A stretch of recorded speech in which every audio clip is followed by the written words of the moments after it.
Salut à tous et bon retour dans l'atelier de l'imaginaire. Aujourd'hui, j'ai décidé de m'attaquer à un problème quotidien. J'ai fini par me dire qu'un repose-cuillère ça pourrait m'être utile. Ça tombe bien, j'ai de l'argile et quelques idées. C'est parti.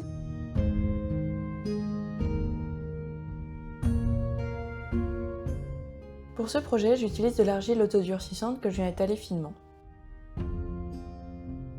J'ai voulu faire une forme de cuillère que je viendrai ensuite replier sur elle-même.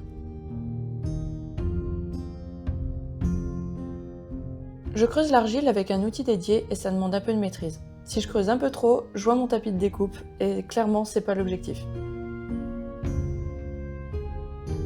L'eau m'aide ensuite à lisser tout ça. Le lissage n'est jamais vraiment parfait, donc après 24 heures de séchage à l'air libre, je passe au ponçage.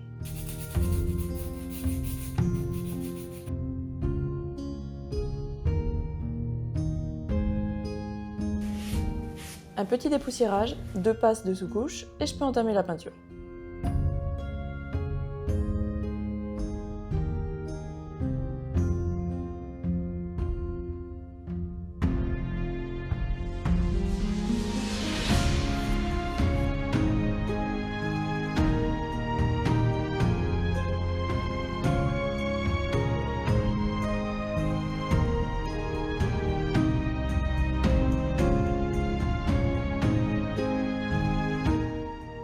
Ah, le cadrage.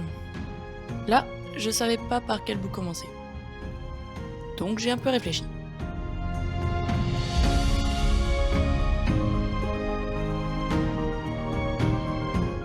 Pour celui-ci, j'avais dans l'idée de faire une composition avec des citrons. J'ai d'abord mis 2 couches de peinture sur chaque élément pour pas qu'il soit transparent, et aussi pour éviter de voir les coups de pinceau.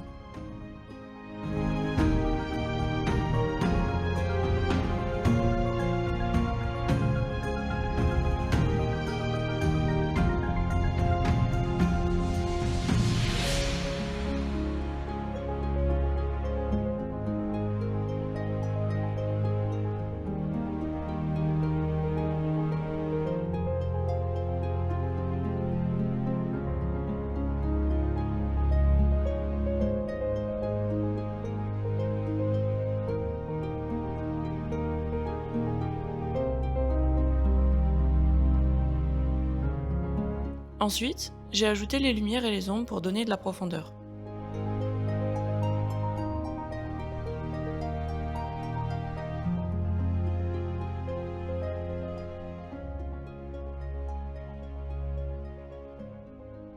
Sauf que là, je me suis rendu compte d'un truc. J'aime pas trop le fond blanc. Je verrais bien du orange. Est-ce que ça aurait été mieux d'y penser avant de tout peindre? Évidemment. Est-ce qu'il est trop tard pour tout repeindre à coups de minutie pour pas dépasser sur la peinture et avec beaucoup de patience? Oui. N'est-ce pas? Fais vraiment pas ça.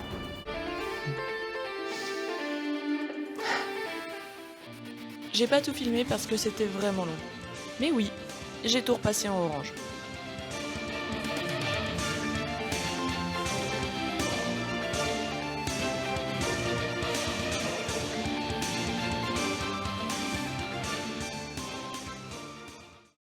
Le premier est maintenant terminé. Tout de suite, quelques images du rendu final.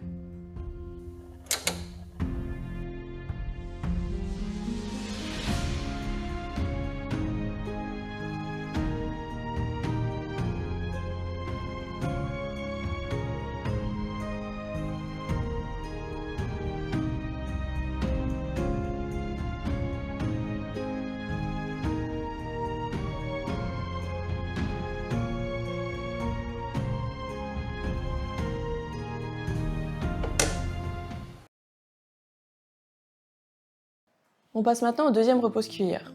Pour celui-là, j'avais des envies d'océan et de profondeur. Donc j'ai pris mon meilleur aluminium et j'ai commencé à façonner la structure.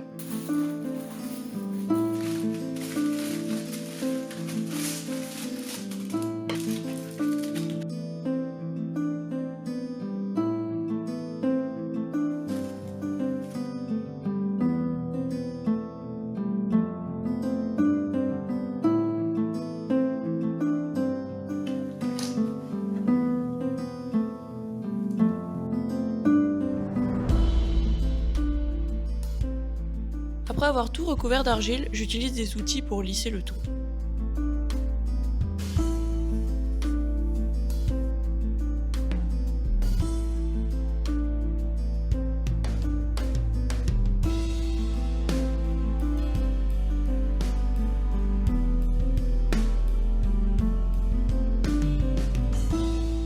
Ensuite, j'affine avec de l'eau.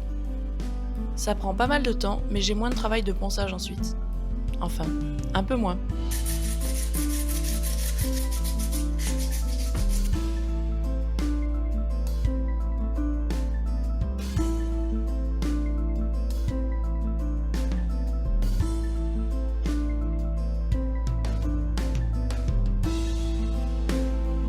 Après beaucoup de ponçage, ça commence à devenir une habitude, on a la forme finale.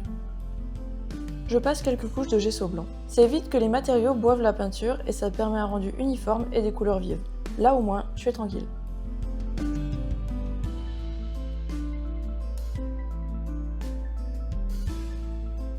On voit ici que la peinture fait aussi travailler la mobilité et la créativité des postures. Ensuite, je passe à la couleur.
Pour finir, la résine UV me permet un rendu brillant et lavable, ce qui est un peu indispensable vu l'utilisation.